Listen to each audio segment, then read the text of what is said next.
Hai Dinusian, gimana kabarnya? Hari ini kita akan membahas topik mengenai cara mengelola emosi dengan baik.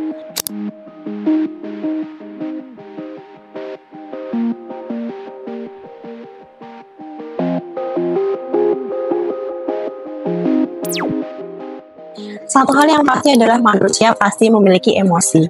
Yang menjadi pembedanya adalah bagaimana cara kita mengelola atau mengekspresikan emosi itu. Ada yang mengekspresikan emosinya dengan cara positif, ada juga yang mengekspresikan emosinya dengan cara negatif, merugikan diri sendiri dan juga merugikan orang lain. Tapi ada juga teman-teman yang memilih untuk memendam emosinya. Emosi yang tidak dikeluarkan dengan baik akan menjadi senjata makan tuan karena dapat menyerang kesehatan kita. Kalian tahu nggak sih kalau kesehatan fisik dan juga kesehatan mental itu jalan beriringan? Irma Rahayu dalam bukunya yang berjudul Emotional Healing Therapy menyebutkan keterkaitan beberapa penyakit dengan emosi. Yang pertama ada radang sendi. Ini akibat dari perasaan tidak dicintai, ditolak, dan perasaan dikorbankan. Lalu yang kedua, demam, akibat dari perasaan marah yang tidak mampu dikendalikan dan diekspresikan. Yang ketiga ada ginjal. Ini akibat dari kekecewaan, perasaan gagal, dan rasa malu yang ditekan. Lalu yang keempat sakit mah. Ini akibat dari takut, cemas, perasaan tidak puas dengan diri sendiri. Yang kelima, penyakit paru-paru karena kita memendam putus asa, kelelahan emosional, dan juga luka batin. Yang keenam, sakit punggung. Ini muncul karena adanya ketakutan akan uang dan merasa terbebani. Lalu yang ketujuh, penyakit jantung. Ini akibat dari rasa kesepian, merasa tidak berharga, takut gagal, dan juga marah. Lalu yang kedelapan, kanker. Ini karena kita memendam kebencian dan kekecewaan.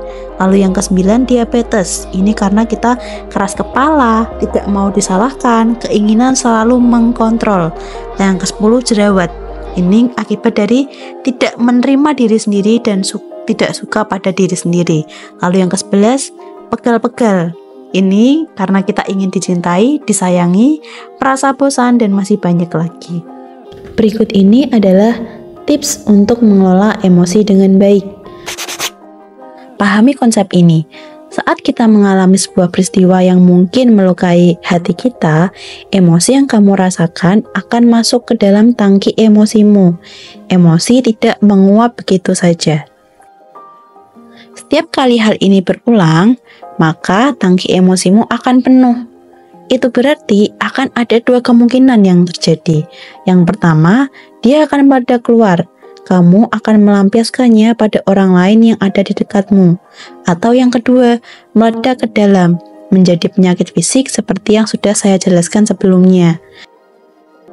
Kita harus memvalidasi perasaan dan emosi itu. Terima dan akui mereka. Kasih ruang untuk perasaan dan emosi itu. Mereka adalah tamu yang harus kita berikan ruang. Ekspresikan dengan positif melalui katarsis. Katarsis itu ibarat membuang emosi ke dalam wastafel. Kita mengekspresikannya dengan positif, tidak merugikan diri sendiri dan juga orang lain.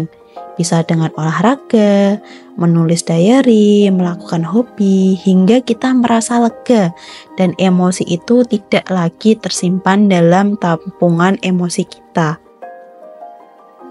Setelah kamu berhasil mengekspresikan emosi itu dengan cara yang positif, jangan lupa untuk mengisi tangki emosimu dengan emosi yang positif dengan cara 1. Kamu bisa merawat diri atau me time, misalnya skincarean, makan makanan yang enak, makan makanan yang bergizi, istirahat yang cukup, olahraga, kemudian menikmati alam sekitar. Pergilah sesekali untuk melihat alam sekitar kita, misalnya pergi ke taman, atau mungkin pergi ke pantai, atau mungkin kalian bisa mendaki gunung gitu kan bersama teman-teman.